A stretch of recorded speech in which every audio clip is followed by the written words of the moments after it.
Hey everybody, and welcome to my top 10 favorite Pokémon from first generation video. Now before we get started, I want to make it very clear that these are my favorites, not the ones that I think are the best. I know people get very up in arms about Pokémon, so I thought I'd make that clear before we start. Number 10. Golduck. Aside from just being a cool Pokémon, I think Golduck holds a special place in my heart because he was the first Pokémon that I caught that was over level 100 due to the Missing No glitch. I believe he was level 243, but my memory of it is pretty hazy. Nostalgia aside, he was a pretty badass Pokémon with the attitude of Charmeleon and the energy of Fearow. Number 9. Sandslash. Sandslash was a very fun Pokémon to use because physically, he's the total package.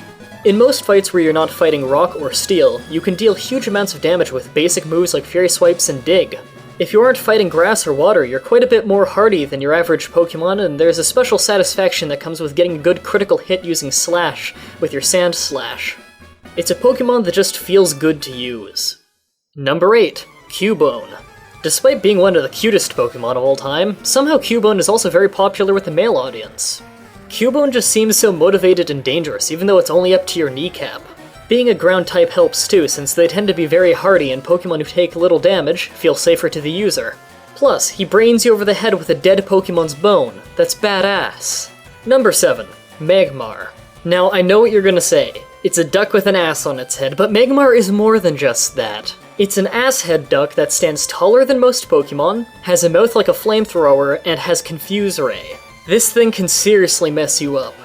I've always found that Pokémon who don't evolve and yet are still powerful to be very cool, and back in first generation, Magmar had no baby or evolved form.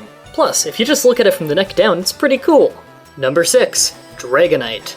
Dragonite is everything and capable of everything. From an in-game perspective, he's high in every stat, is only weak to Dragon, Rock, and Ice, and learns many powerful moves as well as the ability to learn from many HMs and TMs. But he's also interesting on a character standpoint. He has a level of cuteness to him so that people can like him for that. He's also pretty badass because he's a dragon. You can easily picture him being joyful or angry. He has a very clear personality. On top of that, he can be extremely frightening. Don't believe me? Watch the episode of Pokémon named Mystery at the Lighthouse. I mean it. As someone with poor eyesight and a fear of water, I find a certain part of that episode chilling to the bone. You know the part. Also, he can learn Surf. Number 5. Rhydon. The first Pokémon ever made and by far one of the coolest, Rhydon is a Rhino made of rock who stands on his hind legs, can drill through diamond, and can live in lava. It can get shot by a cannon and not be scratched. It has a horn drill, a move where it gores you with a spinning horn and you die in one hit. On top of all of this, Rhydon can learn Surf. Why? I have no idea, but it's awesome! Number 4. Onyx. Onyx is mostly on this list for its sheer size. Most Pokémon are about a meter tall. That's 3 feet tall for you Americans. Onyx is 8.8 meters tall. That's 28 feet tall for all you Americans. Onyx absolutely dwarfs every Pokémon in first generation. To make it even cooler, it's very fast for a rock and ground type Pokémon, so even against grass Pokémon, it's got a chance by getting the first hit. Number 3. Sonido King. Sonido King is cool in the same kind of way as a Rhydon. He's a big brute who has a huge jaw, a horn on his head, and can overpower most Pokémon. I think the reason I place him higher on this list than Rhydon is just because I've always loved poison-type Pokémon, so Sonido King appeals to me.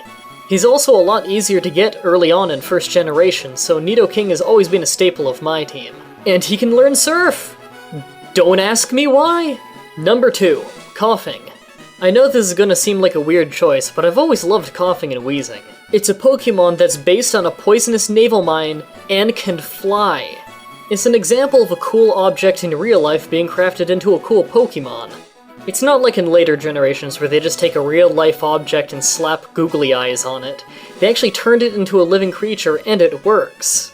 On top of that, it has a very fun fighting style where it has high defense, so you poison your opponent and try to outlast them. As a last resort, when they've finally gotten your health low enough, you can explode to finish them off. All around, a fun and challenging Pokémon to use. And number 1, Drowsy. This is the coolest Pokémon ever. They made a Pokemon out of a Baku! You know, a magic tapir that eats your nightmares! A tapir! The cutest animal ever! Shut up, I think it is. Regardless of what you may think about tapirs, this Pokemon is super cool and the perfect candidate for that Dream Eater TM you picked up back in Viridian City.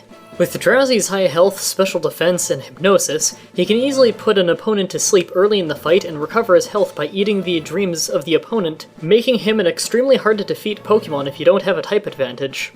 He is a solid and fun Pokemon with an interesting looking character, and with that, he makes my number 1 slot for favorite Pokemon of first generation. Thanks everybody for watching the video all the way through. I'm new to top 10s, so if you have any advice or feedback, I'd love to hear it in the comments section. If all goes well, then next week I'll be doing my top 10 least favorite Pokemon in first generation, so hearing your feedback ASAP will help in the production of that video. In the meantime, want to check out some of my other videos? On the left there is the APB Crazy playlist. I haven't made a 3rd episode in a while, but it's on its way, I promise. If you just want something good to listen to while you work or play games, how about you check out that playlist on the right of Schooljäger Revolt of the Westigans? While I'm plugging myself, check out the description if you haven't before. I have links to all my social media stuff like Facebook, Twitter, Steam, and even my own forum where I list every game I plan to Let's Play. God knows how many times I've had to tell people that I have a list there.